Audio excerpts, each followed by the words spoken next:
அதனுடைய கடைசியில மோடி இவ்வளவு பெரிய தப்பு செஞ்சிருக்காரு அப்படிங்கிறத வெளிச்சம் போட்டு காட்டக்கூடிய ஒரு சம்பவமாக எல்லாம் மாறிக்கொண்டிருக்கிறது. இப்ப நீங்க உங்களுக்கு தெரியும், வருவாய்த்துறையை பயன்படுத்தி காங்கிரஸ் என்று சொல்லக்கூடிய கட்சியை வேட்டையாட நினைத்த மோடிக்கு பூமராங் மாதிரி திரும்ப மோடியே தாக்கி இருக்கிறது.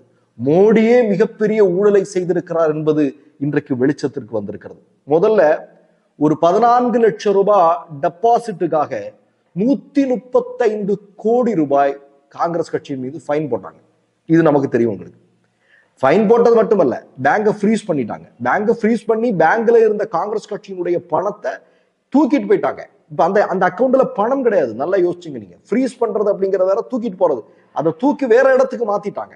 அது மாதிரி ஒண்ணு பண்ணாங்க. அடுத்தது நீங்க பாத்தீங்கன்னா 90களுடைய பிற்பகுதியில சீதாராம் கேசரி காங்கிரஸ் கட்சியினுடைய கணக்கு வழக்குகளை